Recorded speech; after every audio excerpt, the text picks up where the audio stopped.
The Profit Point, in association with Dangote.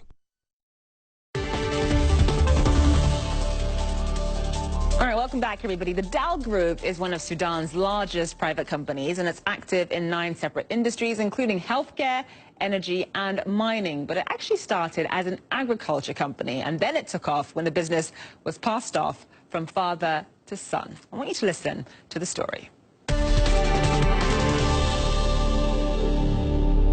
Assalamu alaikum. Usama Daoud Abdulatif, chairman of Dow Group Sudan. We have no investments outside Sudan. And this is a commitment we made, I made from the beginning, you know, that we will invest in our own country. The company started as a British company called Sayer & Colley.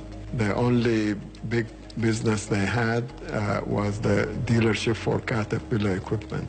My father was a civil servant who spent most of his life working for the government. He was given early retirement and looking for opportunities to make a living.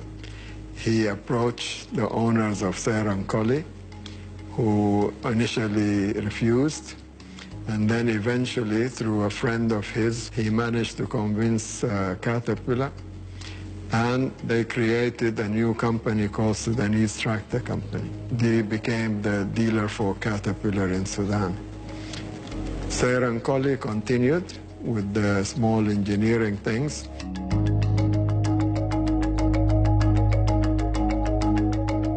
The British side was nationalized, the Sudanese side was confiscated. And this lasted only for 1 year. And when they gave back the company, my father refused to buy the British share. And then in '79, I managed to convince my father and the government to buy the British shares, which we did.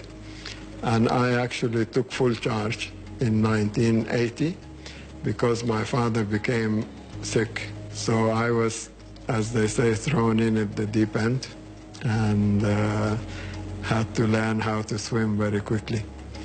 So from there, you know, it has been a long journey.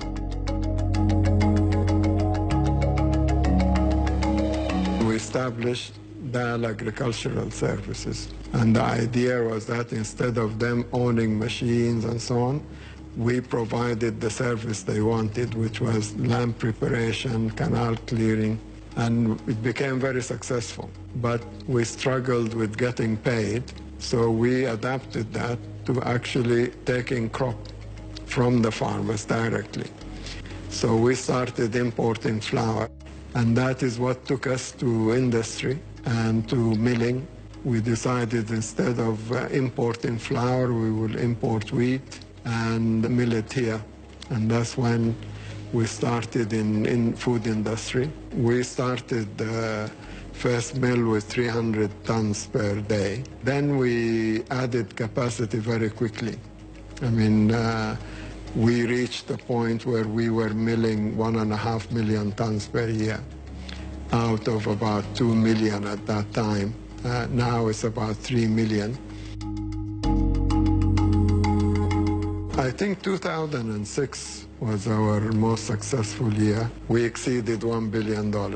When I took over, the company had 120 employees. We now have over 8,000.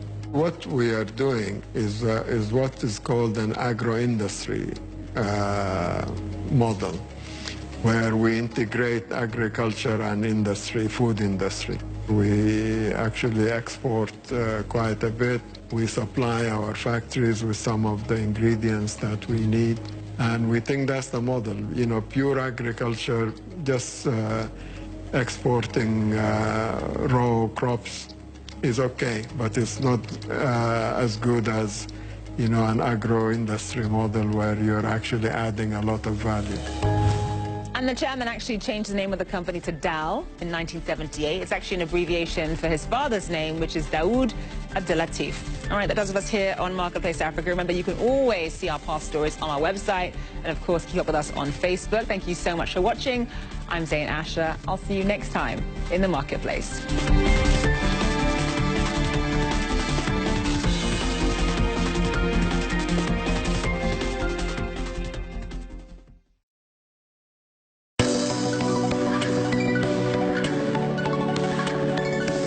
The Profit Point, in association with Dangote.